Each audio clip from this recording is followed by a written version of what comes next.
नमस्कार, स्वागत है आप सभी का आपके अपने यूट्यूब चैनल द शिक्षा कैपिटल पे।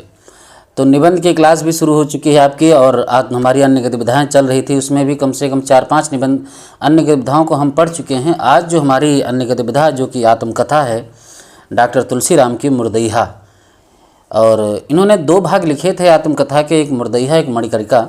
तो हमारे सिलेबस में मुर्दैया लिखी हुई है, तो हम लोग मुर्दैया को ही पढ़ेंगे। ये पहला ही खंड है जो कि 2010 में प्रकाशित हुआ था। ठीक है, यहाँ पे मैं लिख देता हूँ 2010 में। जो मणिकर्णिका जो दूसरा खंड था वो 2015 में प्रकाशित हुआ था। ठीक है, बहुत अच्छी आत्मकथा है ये, हर बच्चे को बड़ी प्रिय आत्मकथा सब अच्छी लगती है। पर हमको संपूर्ण आत्मकथा को पढ़ने की ज़रूरत नहीं है, जो महत्वपूर्ण चीज़ें हैं उसके बारे में हम लोग जान लें तो शायद थोड़ा बेहतर हो जाए। ठीक है, देखो आप लोगों को मैं दिखा दूं कि अब इसमें मिलने वाला क्या है आपको। मैं हर किसी रचना की उसकी भूमिका तो आपको मिलेगी ही। ठीक है, ये उसकी पूरी भूमिका है। भूमिका में जो जो इम्पोर्टेंट पॉइंट लगी वो मैंने उसको पहले ही अंडरलाइन कर दिया है। आपको अपने से कुछ करना ही नहीं है, इसमें अपने खुद के पेन चलाने की ज़रूरत नहीं है। यहाँ पे भूमिका की जो थे, और ये शाब्दिक अर्थ आपको मैंने दिए हैं, जो इसमें कुछ शाब्दिक अर्थ बड़े पूछे गए हैं इस बार एग्जाम में। तो जो जो मुझे शब्द के अर्थ नज़र आए तो मैंने आपके सामने ये रख दिए हैं, ताकि आप लोगों को ये थोड़ा पढ़ने में आसानी हो। फिर यहाँ से हम लोग मुर्दैया को पढ़ने वाले हैं, थोड़ी बहुत जानकारी, और फिर इसके पात्रों को हम लोग देखेंगे, पात्र परिचय, और फिर हम लोग थोड़ा सारांश पढ़ेंगे, मुख्य कथन पढ़ेंगे। हमारी लगभग में अन्य गतिविधियाँ समाप्त होने वाली हैं। तो ये पहला खंड है जो कि मुर्दैया के नाम से है, जो कि 2010 में लिखा गया था। किसने लिखा था? डॉक्टर तुलसीराम ने लिखा था। आप लोग जानते ही होंगे कि डॉक्टर तुलसीराम JNU यानी जवाहरलाल नेहरू यूनिवर्सिटी के प्रोफेसर रह चुके हैं, और उनके अंदर में लगभग 50 से ज़्यादा लोगों की PhD की है, MPhil किया है। ठीक है, बहुत चर्चित व्यक्ति हैं। तो आप लोग पढ़ते हैं इनको और देखते हैं इनके बारे में। सबसे पहली बात थोड़ा कुछ इनकी एक बेसिक जानकारी ले लेते हैं डॉक्टर तुलसीराम के बारे में, कि ये centre for Russian and central Asian studies school of international studies Jawaharlal Nehru विश्वविद्यालय में प्रोफेसर के पद पर कार्यरत रहे, तथा इस सेंटर के अध्यक्ष भी रहे। वो कौन? तुलसीराम। वे विश्व कम्युनिस्ट आंदोलन तथा रशियन मामलों के विशेषज्ञ भी थे। उक्त विषयों के साथ साथ ट्रांस काकेशिया एवं बाल्टिक राज्यों के राजनीति पर उन्होंने निर्देशन में लगभग 50 छात्रों ने, याद रखना 50 छात्रों ने MPhil एवं PhD की थी इनके अंडर में। डॉक्टर तुलसीराम को अंतर्राष्ट्रीय, इनके बारे में थोड़ी सी जानकारी, डॉक्टर तुलसीराम को अंतर्राष्ट्रीय बौद्ध आंदोलन, दलित राजनीति तथा साहित्य में भी विशेषज्ञता हासिल थी। उन्होंने इन विषयों पर सैकड़ों लेख लिखे। एक कट्टर धर्मनिरपेक्ष विद्वान के रूप में मार्क्स, याद रखना कार्ल मार्क्स, बुद्ध एवं डॉक्टर अंबेडकर उनके हीरो रहे हैं। उन्होंने अश्वघोष नामक प्रसिद्ध बुद्धिस्ट और साहित्यिक पत्रिका का संपादन किया है। तो आपसे पूछा जाएगा कि अश्वघोष का जो संपादन किसने किया था? तो डॉक्टर तुलसीराम ने। अगर उनकी प्रमुख रचनाओं में देखा जाए तो उनकी प्रमुख रचनाओं में अंगोला का मुक्ति संघर्ष, ठीक है, CIA राजनीतिक विध्वंस का अमेरिकी हथियार, the history of communist movement in Iran, Persia to Iran, 1 step forward 2 steps back, ideology in Soviet Iran relations Lenin to Stalin. और आगे हमारी आत्मकथा आ जाती है इनकी, मुर्दैया और मणिकर्णिका आदि शामिल हैं। इनका निधन 13 फरवरी 2015 को हुआ था। ठीक है, हाँ, इनकी भूमिका पढ़ना बहुत ज़रूरी है। आपको एक एक मैं पॉइंट को समझाते हुए चलूँगा, शब्दों पे गौर करना, क्योंकि भूमिका जो इम्पोर्टेंट है इतनी, इससे हर बार भूमिका से क्वेश्चन आते हैं। कि मुर्दैया हमारे गांव धर्मपुर, आप पूछा जाएगा कि इनके गांव का नाम धर्मपुर, आजमगढ़, कहाँ पड़ता है? आजमगढ़ की बहुउद्देशीय कर्मस्थली थी, याद रखना। यही पॉइंट पूछा जा चुका है। बहुउद्देशीय कर्मस्थली किसकी जो है थी? तो मुर्दैया की थी। चरवाही से लेकर, चरवाही जानते हो, जहाँ पे जानवरों को ले जाया जाता है, ठीक है, घास खिलाने के लिए, हरवाही तक के सारे रास्ते वहीं से गुजरते थे, हल वाले। इतना ही नहीं, पॉइंटों को याद रखना, इतना ही नहीं, स्कूल हो या दुकान, बाजार हो या मंदिर, यहाँ तक कि मजदूरी के लिए कलकत्ता वाली रेलगाड़ी पकड़ना हो तो भी मुर्दैया से ही गुजरना पड़ता था। हमारे गांव की, याद रखना, हमारे गांव की, ये इम्पॉर्टेंट है, आपसे पूछा जा सकता है कि हमारे गांव की जियो पॉलिटिक्स यानी भू राजनीति में दलितों के लिए मुर्दैया एक सामरिक केंद्र थी। आपसे पूछा जाएगा कि दलितों के लिए मुर्दैया क्या थी, तो सामरिक केंद्र थी। क्या था? सामरिक केंद्र थी। ठीक, जैसी थी जीवन से लेकर, याद रखना, जीवन से लेकर मरण तक सारी गतिविधियां मुर्दैया समेट लेती थी। सबसे रोचक तथ्य यह है कि मुर्दैया बहुत इंपॉर्टेंट, मानव और पशु में कोई फर्क नहीं करती थी, कि मुर्दैया मानव और पशु में कोई फर्क नहीं करती थी। वह दोनों की मुक्तिदाता थी। विशेष रूप से मरे हुए पशुओं के मांसपिंड पर जूझते सैकड़ों गिद्धों के साथ कुत्ते और सियार मुर्दैया को एक कला स्थली के रूप में बदल देते थे। रात के समय इन्हीं सियारों की हुआ वाली आवाज़ उसकी निर्जनता को भंग कर देती थी। हमारी दलित बस्ती के अनगिनत दलित हजारों दुख दर्द अपने अंदर लिए मुर्दैया में दफन हो गए थे। यदि उनमें ये किसी की भी आत्मकथा लिखी जाती तो उसका शीर्षक मुर्दैया ही होता। ठीक है, आगे बढ़ते हैं कि मुर्दैया सही मायनों में हमारी दलित बस्ती की जिंदगी थी। इस जिंदगी को मुर्दैया से खोद कर बाहर लाने का पूरा श्रेय उन्होंने किसको दिया है? जो तद्भव के मुख्य संपादक थे अखिलेश। याद रखना, उनको कहा है कि उन्होंने ही मुझे प्रेरित किया कि भाई अपनी आत्मकथा लिखो, आपकी आत्मकथा बहुत चर्चित होगी। तो मैंने अपनी कलम से अपने ये कुछ आपके सामने शब्द रख दिया, यानी मेरी आत्मकथा। वे हमेशा मेरे सामने कलम के बदले, याद रखना, आपसे पूछा जा सकता है कि इनके सामने कौन कलम के बदले फावड़े लिए तैयार मिलते थे, तो यही थे अखिलेश। सही अर्थों में मैंने उनके ही फावड़े से खोदकर मुर्दैया से अपनी ज़िंदगी को बाहर निकाला। जमाना चाहे जो भी हो, मेरे जैसा कोई अदना जब भी पैदा होता है वह अपने इर्द गिर्द घूमते लोक जीवन का हिस्सा बन ही जाता है। आपसे सिर्फ इतना ही कथन पूछा जाएगा। यही कारण था कि लोक जीवन हमेशा मेरा पीछा करता रहा। परिणाम स्वरूप मेरे घर से भागने के बाद जब मुर्दैया का प्रथम खंड समाप्त हो जाता है तो गांव के हर किसी के मुख से निकलने वाले शब्द से तुकबंदी बनाकर गाने वाले जोगी बाबा, लक्कड़ ध्वनि पर नृत्य कला बिखेरती नटनिया, गिद्ध प्रेमी पग्गल बाबा तथा सिंघा बजाता बकिया डोम। आपसे पूछा जाएगा कि जो बकिया डोम था वो क्या बजाता था? सिंघा बजाता था। डोम आदि जैसे जिंदा लोग पात्र हमेशा के लिए गायब होकर मुझे बड़ा दुख पहुंचाते हैं। सबसे ज़्यादा दुखित करने वाली बात दिल्ली में रह रहे मेरे गांव के कुछ प्रवासी मजदूरों से मालूम हुई। जैसे कि 50-60 साल पहले की जिस मुर्दैया का वर्णन मैंने किया है वह पूर्ण रूपेण उजड़ चुकी है।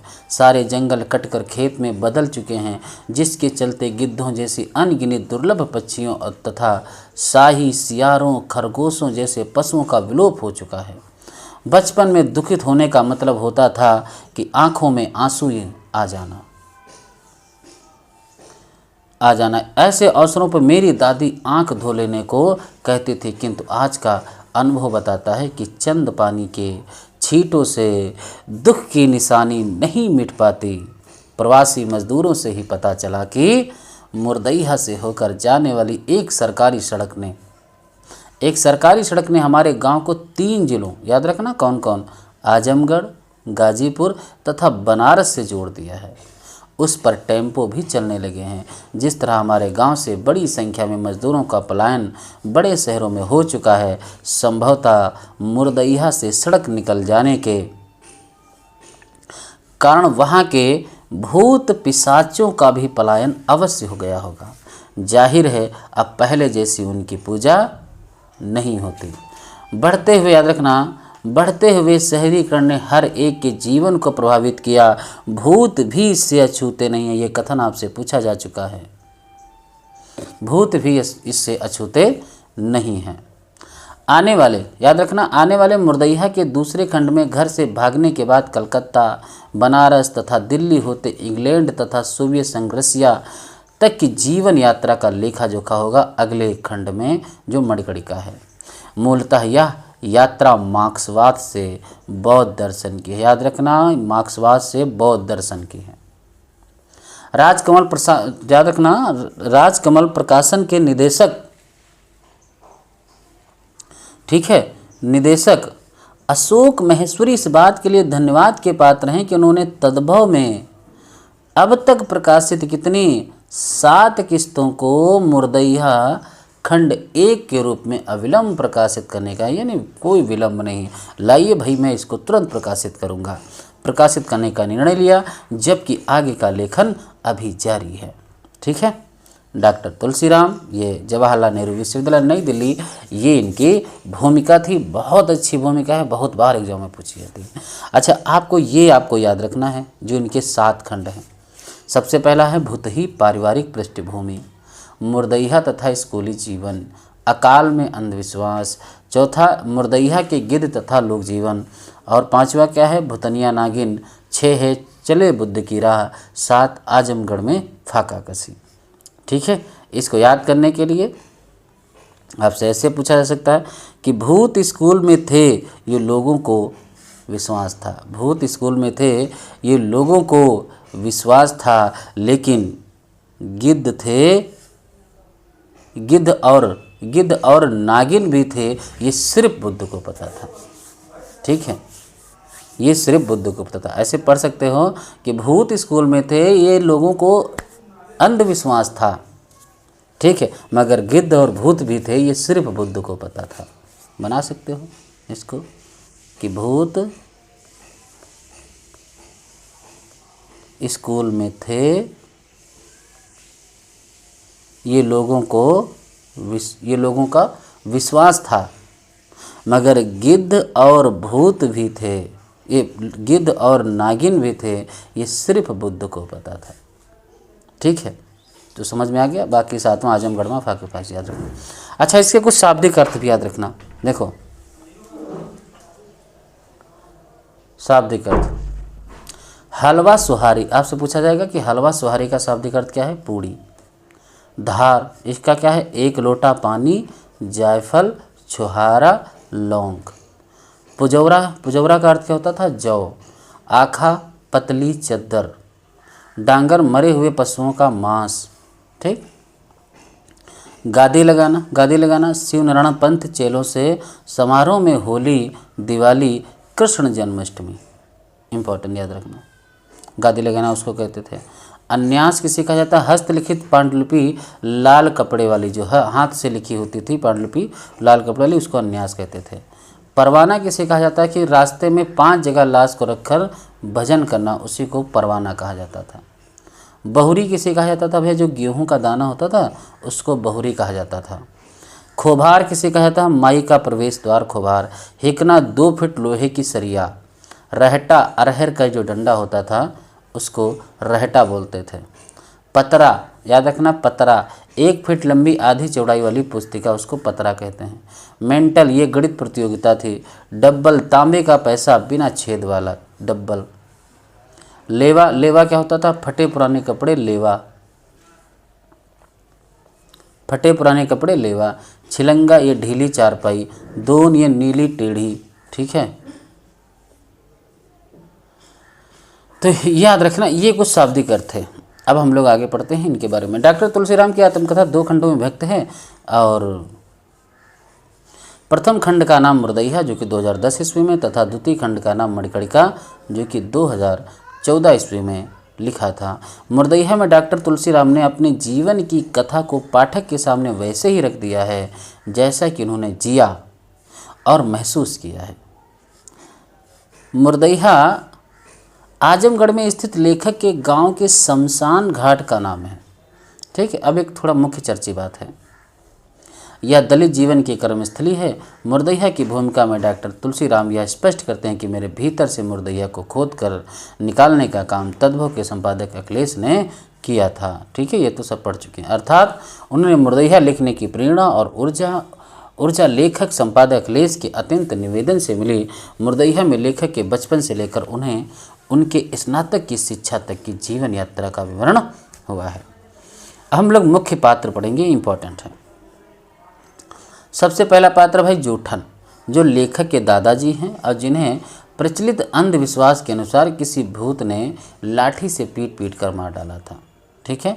मुसड़िया 100 वर्ष से भी ज़्यादा जीवित रहने वाली लेखक की दादी है। तो जूठन दादाजी मुसड़िया कौन थे? इनकी दादी थी। फिर आता है धीरजा, इम्पोर्टेंट। धीरजा लेखक की माता जी हैं, जिसको सीधी सादी घरेलू स्त्री भी कहा जाता है, धीरजा।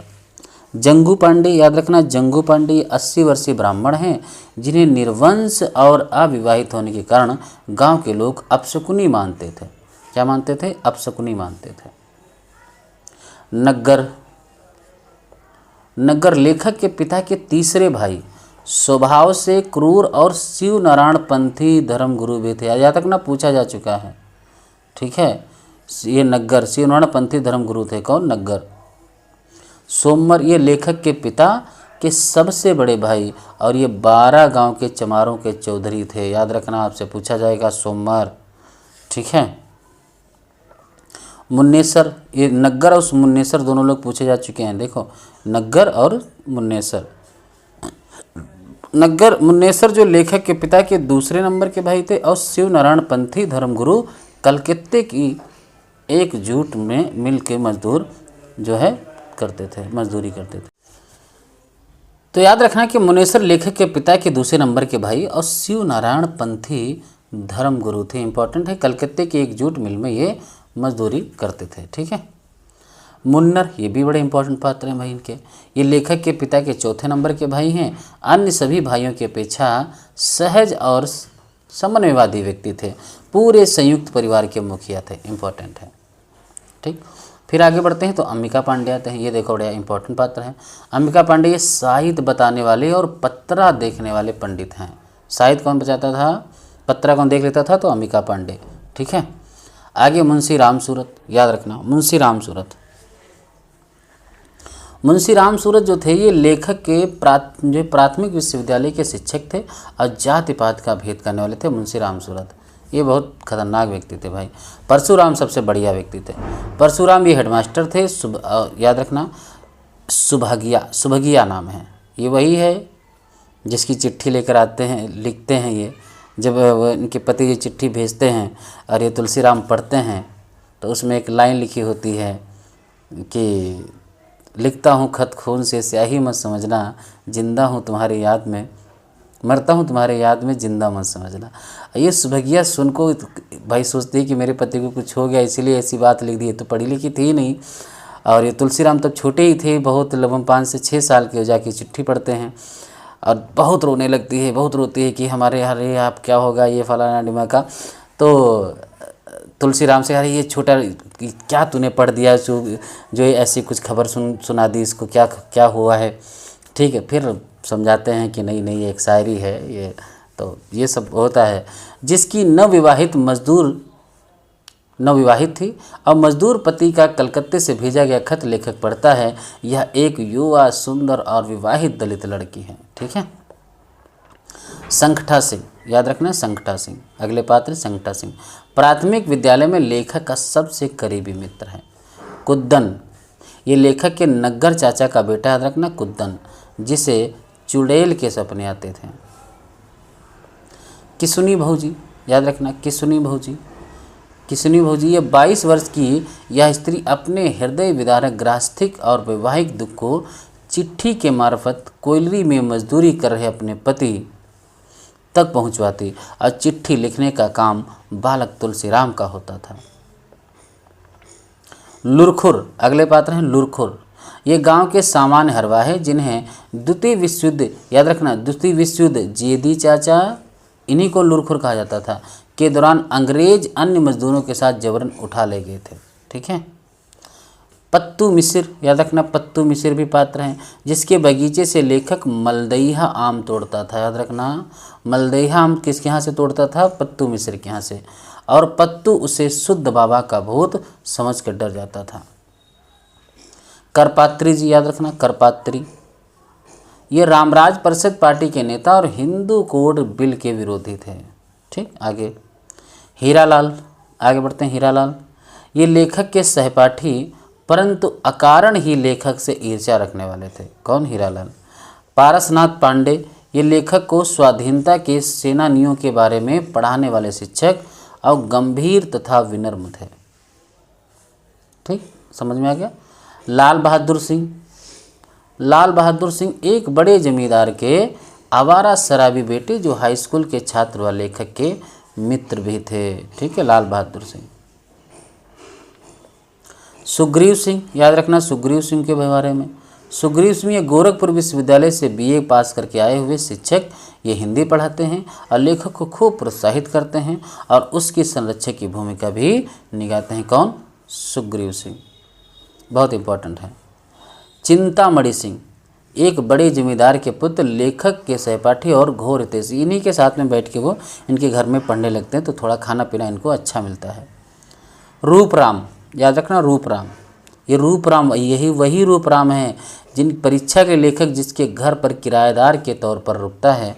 और यह रूपराम लेखक के ऊपर हीरालाल सिंह नामक सवर्ण छात्र यानी जो जनरल था द्वारा किए गए हिंसक व्यवहार का बदला लेने के लिए भी तैयार हो जाता है।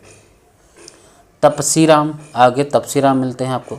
तपसीराम लेखक से बीएचयू में, याद रखना बनारस हिंदू यूनिवर्सिटी से हुई भेंट के बाद लेखक के मित्र बन जाते हैं और वहीं एलएलबी के छात्र हैं। कौन? तपसीराम। ठीक है, एलएलबी के छात्र हैं। ये लेखक को लगातार प्रेरणा और हौसला देते हैं कि आगे पढ़ाई यहीं बीएचयू में आपको करनी है। ठीक है, करनी है। रामधन, रामधन आजमगढ़ के प्रसिद्ध दलित नेता थे। रामधन।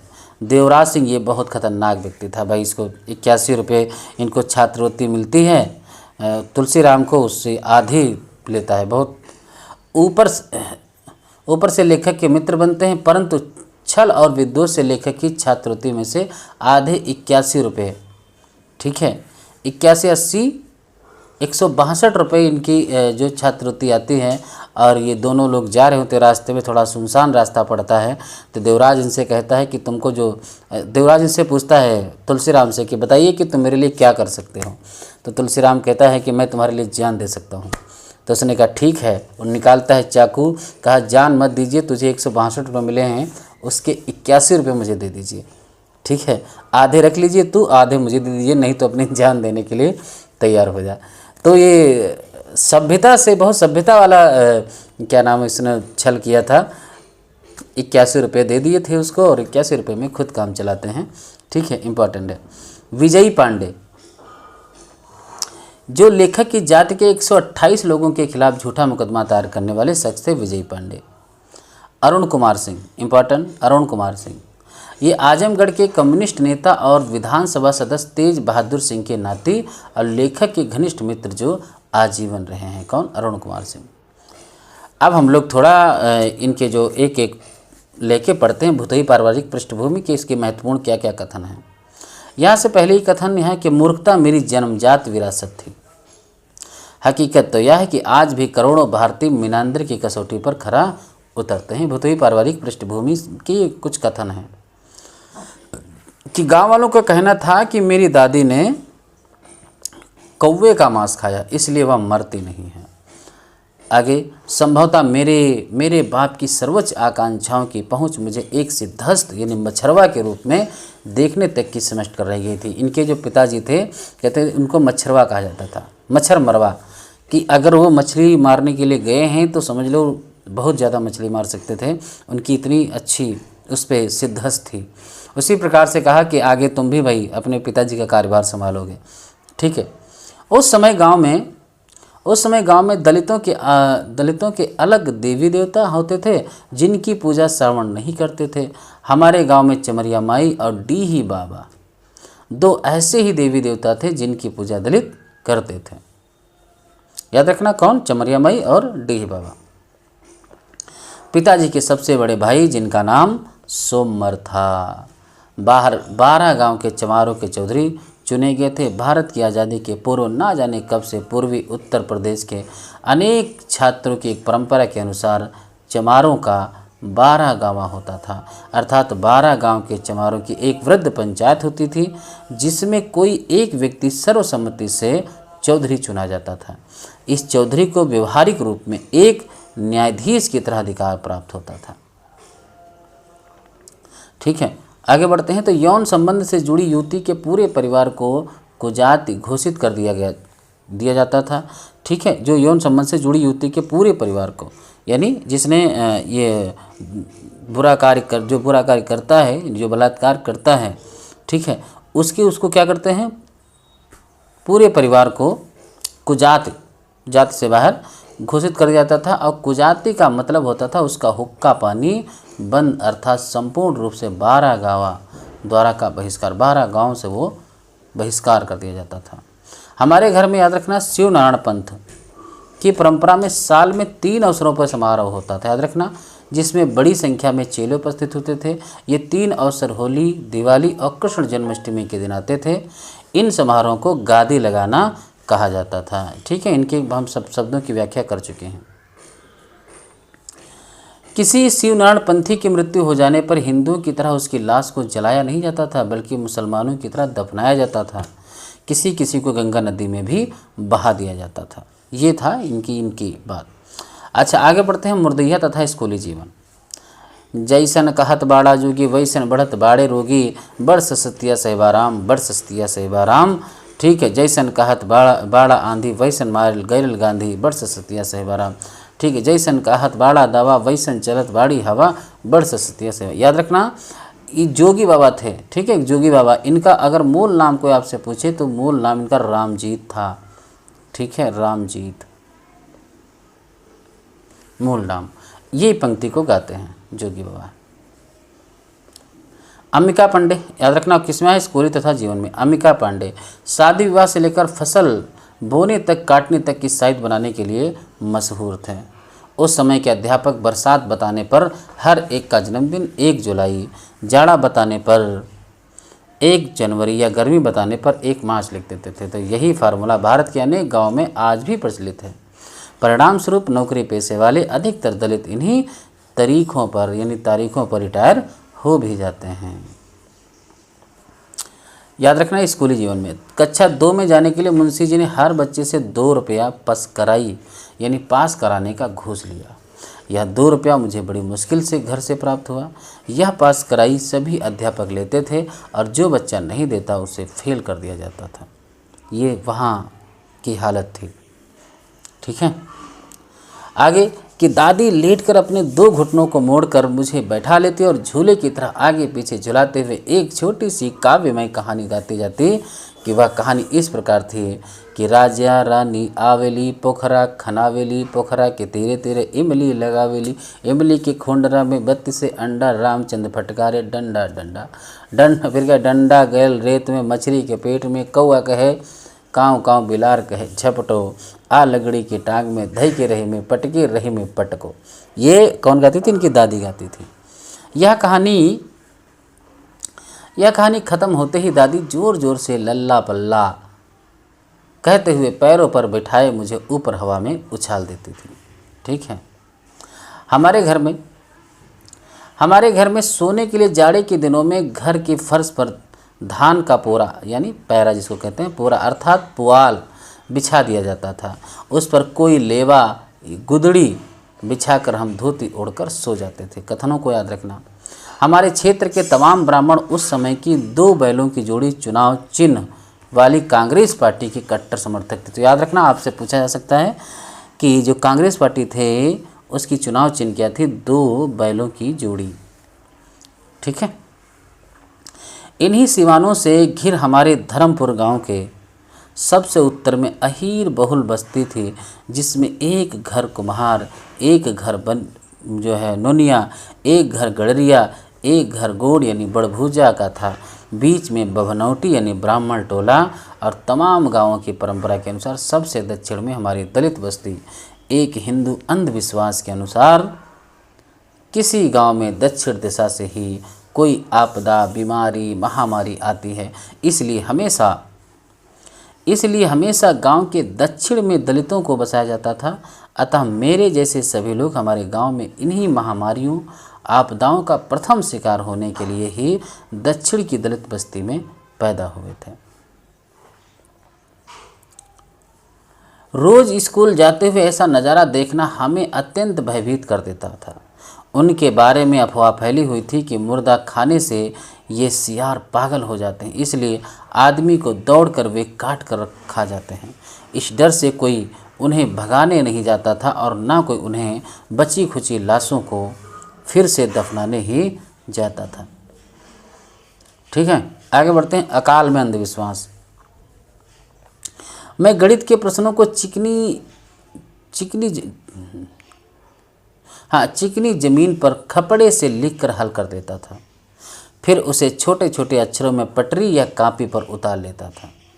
ठीक है, समझना, गणित इनको बहुत अच्छे आते थे। तमाम दलित लड़कों को रावण की सेना में विभिन्न राक्षसों की भूमिका दी जाती थी। हम राक्षस बने रामलीला में रोज़ मरते थे। ये तुलसीराम बता रहे हैं। ठीक है, आगे बढ़ते हैं। तो आज़ादी के बाद स्कूली छात्रों के बीच श्रमदान एक आवश्यक क्रिया होती थी, जिसके तहत हम स्कूल पहुंचते ही पूरे स्कूल की सफाई करते। पढ़ाई के दृष्टिकोण से हेडमास्टर परशुराम सिंह मेरे सबसे बड़े प्रेरणा स्रोत थे। हेडमास्टर परशुराम, याद रखना। वे हमेशा कक्षा में मेरी प्रशंसा करते और जब ज़्यादा खुश होते तो कहते, ई चमरा एक दिन हमारे स्कूल का इज्जत बढ़ाई। ठीक है, याद रखना, बहुत इम्पोर्टेंट है। पनिया भरत के हिन कर टिकवा हेरले रामा रोवत घरवा आवे ले रे सांवरिया गुरिया। याद रखना, ये पंक्ति है, आपको थोड़ा याद रखना है। ठीक है, कहाँ से है? अकाल में अंधविश्वास। ठीक है, आम भाषा में याद रखना, आम भाषा में धोबियुआ नाच कही जाने वाली यह दुनिया की एकमात्र ऐसी नृत्य शैली है जिसमें घंटियों वाला घुंघरू पैर के बदले कमर में बांधा जाता है। याद रखना, धोबियुआ नाच बहुत इंपॉर्टेंट। आम भाषा में धोबियुआ नाच कही जाने वाली यह दुनिया की एकमात्र ऐसी नृत्य शैली है जिसमें घंटियों वाला घुंघरू जो है पैर के बदले कमर में बांधा जाता है। ये पॉइंट आपको याद रखना है। मुर्दैया के गिद्ध तथा लोक जीवन, ये भी देखते हैं कि पोखरी की तरफ से आते हुए रामचंद्र यादव जी मुझे देखकर बोल पड़े कि आज तो कौनो काम ना हुई, ई कनवा सामने पड़ गई। इसके बाद उन्होंने तेज आवाज़ में पूछा, कहबा जात हवो रे। याद रखना, इम्पोर्टेंट। हालांकि ये जो तुलसीराम थे वो इनको एक आँख नहीं थी, तो और थोड़ा बदसूरत भी थे, इसकी चलते इनको बहुत सारी तकलीफ़ें उठानी पड़ती थी।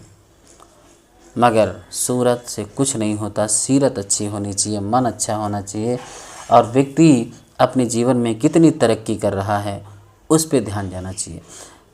सन 1959 की गर्मी यानी ग्रीष्म ऋतु लगातार 2 साल से अकाल के कारण निहायत दुर्दिन में बदल चुकी थी। दलित बस्ती में चिट्ठी लिखने वाले के रूप में मेरी मांग बहुत बढ़ गई थी। बहुत बढ़िया ये चिट्ठी लिखते थे क्योंकि यही अकेले पढ़े लिखे थे। खैर, इनकी जैसा कभी हाल मेरा भी था। मेरे अपने गांव में सबसे ज़्यादा पढ़ा लिखा व्यक्ति मैं ही था जो सबकी चिट्ठियां लिखता था उस समय, और उसके पैसे भी मिलते थे। प्रेम पत्र लिखता था। आगे, किसुनी भौजी 2 बच्चों की माँ थी, किंतु उम्र मुश्किल से 22 साल। उसके अंदर दुखड़ा सुनाने की अद्भुत वर्णनात्मक शैली का समावेश था। आज मैं याद रखना कि आज जब मैं अंतर्राष्ट्रीय राजनीति के एक बड़े सेंटर का प्रोफेसर एवं अध्यक्ष बन चुका हूं, तो यह स्वीकारने में गर्व होता है कि इसके पीछे बहुत इम्पोर्टेंट, इसके पीछे मेरी प्रेरणा के असली जनक वे 3 गरीब मजदूर थे जिन्होंने मुझे छोटी उम्र में अंतर्राष्ट्रीय राजनीति की तरफ अनजाने में ही खींचा था। इनमें एक थे ये क्वेश्चन पूछा जा चुका है। एक थे सोवियत संघ की सामूहिक खेती वाले मुन्नर चाचा, ठीक है, दूसरे डांगे को डंगरिया कहने वाले सोनई तथा तीसरे दड़ियल जेदी चाचा। याद रखना, ये पूछा जा चुका है। सोनई, जेदी और सोन्नर, ये तीनों पूछे जा चुके हैं। कब? जून के एग्जाम में। इस क्षेत्र में स्वतंत्रता आंदोलन का नेतृत्व तेज बहादुर, ये भी क्वेश्चन पूछा जा चुका है। इस क्षेत्र में स्वतंत्रता आंदोलन का नेतृत्व तेज बहादुर सिंह नामक एक प्रख्यात कम्युनिस्ट नेता ने किया था। उन्होंने वर्षों तक भूमिगत रहकर काम किया था। इस पूरे क्षेत्र पर उनका विशेष प्रभाव था।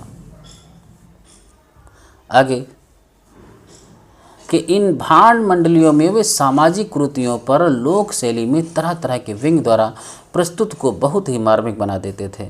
उनका एक गीत मुझे आज भी स्मरण होता है होता ही रोमांचित कर देता है। जिसकी कुछ पंक्तियाँ इस प्रकार, ये पंक्ति किसकी है? तेज बहादुर सिंह की है कि हर जन जात सहे दुख भारी हो, हर जन जात सहे दुख भारी, जे कर खेतवा दिन भर जोतली उहे दिले देला गारी हो दुख भारी। आगे हर जन जात सहे दुख भारी, ये तेज बहादुर सिंह की पंक्ति है कि इस कुरीति पर एक विरह शैली बड़ा ही लोकप्रिय गीत गाया जाता था, जिसकी इस पंक्तियों में बहुत गूढ़ तथ्य छिपे रहते थे। जैसे बाबा विदा करौं ला लरिका का मेहरिया, रहरिया में बांझी घुंघरू। ठीक है, बरसे मघा, ये भी पंक्ति आई याद रखना, बरसे मघा झकोरी झकोरी, बरसे मघा झकोरी झकोरी, मोरी दुई नयन चुआई झसयोरी। नागमती वियोग खंड की पंक्ति है जैसी की। इस कड़ी में बारात अच्छा आगे बढ़ते हैं, तो इस कड़ी में बारात प्रस्थान के समय खास किस्म का नृत्य किया जाता था, जिसे टुक्कड़ कहते थे। याद रखना, दुक्कड़ कहते थे, इम्पोर्टेंट है। यह बहुत शक्तिशाली नृत्य होता था। इसमें सिर्फ 2 कलाकार, एक तबला वादक तथा दूसरा दुक्कड़ची नर्तक होता था। ऐसे ही एक नाच हुआ करता था हुड़क। क्या नाम? हुड़क की ध्वनि पर कहरवा हुड़क डमरू की आकृति वाला, उससे काफ़ी बड़ा वाद्य होता था, जिसे कलाकार अपनी बाह के नीचे कांख में दबा लेता था, उसे अपनी कहनी से बचाता था। आगे बढ़ते हैं तो अगला था भूतनिया नागिन। इस बीच हमारे घर में एक विचित्र स्थिति पैदा हो गई थी। मेरी माँ बस्ती के किसी भी व्यक्ति से बात करती, पिताजी तुरंत उसके चरित्र पर उंगली उठाना शुरू कर देते थे। सन 1961 में, याद रखना, सन 1961 में के ही जाड़ों की बात है। पिताजी माँ को मारने के लिए फरवी लेकर दौड़े और मैं वहीं खड़ा था। मैंने बहुत ज़ोर से पिताजी को एक तमाचा मारा। उन्होंने मुझे उलटकर वैसे ही मारा। उनका तमाचा इतना जोर का था कि मैं कुछ देर के लिए चौंधिया सा गया। ठीक है। किंतु इस घटना का परिणाम यह हुआ कि आगे पिताजी माँ को मारने से घबराने लगे। बस्ती के लगभग सभी लोगों ने मुझे सही ठहराया। समय ज्यों ही बीतता गया, माँ और पिताजी की लड़ाई में पिताजी का दुश्मन मैं बनता गया। अगला साल सन 1962 देश के तीसरे चुनाव वाला साल था। इसकी दस्तक से पहले ही स्कूल में एक बार फिर विकास प्रदर्शनी लगाई गई। इस बार के सांस्कृतिक कार्यक्रम में पहली बार फिल्म दिखाई गई, जिसका नाम था चक्रधारी। आपसे पूछा जाएगा कि इन्होंने सबसे पहली फिल्म कौन सी देखी थी? चक्रधारी। आपने कौन सी देखी थी? आपको याद नहीं रखना, पर इन्होंने कौन सी देखी थी वो जरूर याद रखना। ठीक है। बाद में बाबा हरिहर दास, याद रखना, बाबा हरिहर दास ने बताया कि स्वामी करपात्री जी देश में राम राज्य लाने के लिए काम कर रहे हैं। जाहिर है पार्टी रामराज पर सिद्ध चुनाव मैदान में थे। कुल मिलाकर हमारे क्षेत्र में कांग्रेस, कम्युनिस्ट था प्रजा सोशलिस्ट पार्टी का काफ़ी प्रभाव था, किंतु हमारे गांव में कोई जनसंघ का नाम लेवा नहीं था। हमारे स्कूल पर 1000 लोगों का मजमा लगा हुआ था। सुबह से शाम तक चुनाव की सारी प्रक्रिया मैं देखता रहा। मतदान बंद होने के बाद में अपने पिता तथा माँ के साथ वापस घर आ रहा था तो पिताजी ने मुझे बताया कि बाबा हरिहर दास ने उन्हें 2 रुपया, याद रखना कितने रुपये, 2 रुपये दिया, इसलिए उन्होंने रामराज को वोट दे दिया था। अच्छा, जुलाई, आगे बढ़ते हैं कि जुलाई 1962 में जब स्कूल खुला तो मैं 9वीं कक्षा का नज़ारा ही कुछ और था। मैं काफ़ी उत्साहित था। अन्य विषयों के साथ रेखा गणित एक नया विषय था। ठीक है। प्रधानाध्यापक, याद रखना इंपॉर्टेंट, इनके प्रधानाध्यापक कौन थे? धर्मदेव मिश्र। लगभग रोज ही स्कूल पर सभा करते और बताते कि युद्ध के लिए हथियार के बदले अमेरिका सोना मांग रहा है। वे सुरक्षा कोष में सोना इकट्ठा करने के लिए प्रेरित करते। उस समय चीन के बारे में अनेक किस्से कहानियाँ स्कूल तथा गांव में फैली हुई थी। नग्गर चाचा, याद रखना, नग्गर चाचा का बेटा कुद्दन ना जाने कहाँ से सुनकर आया था कि वह कहता था कि चीन में जब लोग 60 साल के बूढ़े हो जाते हैं तो उन्हें सरकार अच्छा खाना खाने की दावत देती है। फिर दावत में आए हजारों बूढ़ों को गोली मार दी जाती है। अच्छा, चलो आगे बढ़ते हैं। चले बुद्ध की राह। याद रखना, आपसे पूछा है कि धर्मदेव मिश्र स्वयं कवि थे। कवि होने के नाते उन्होंने अपना उपनाम, याद रखना ये पूछा जा चुका, अपना उपना नाम कमलेश रखा था। याद रखना, धर्मदेव का उपनाम क्या था? धर्मदेव का उपनाम क्या था भाई? कमलेश रखा था। कमलेश जी भक्ति साहित्य में कृष्णाश्रयी शाखा के बड़े प्रशंसक एवं अनुयायी थे। इंपॉर्टेंट है।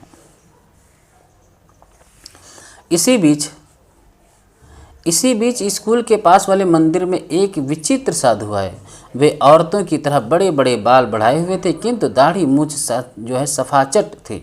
वे आभूषणों से लदे हुए थे, पैरों में पायल, हाथों में बड़े बड़े गुजहें, कमर में चांदी की करधनी, गले में मंगलसूत्र, कानों में तरकिया, नाक में नथुनी आदि वे पहने हुए थे।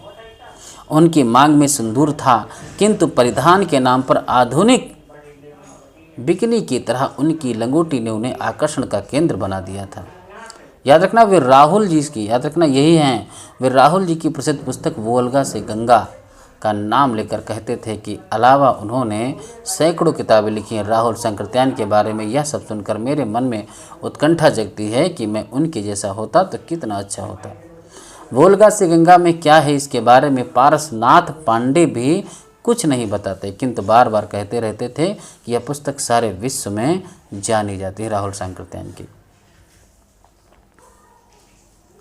कि सिद्धार्थ को वैराग्य हुआ और सच्चे ज्ञान की तलाश में एक दिन रात के समय घोड़े पर चढ़कर महल से भाग निकले। इस छोटे से पाठ ने मेरे मस्तिष्क में एक चलता फिरता चलचित्र सा छाप दिया था।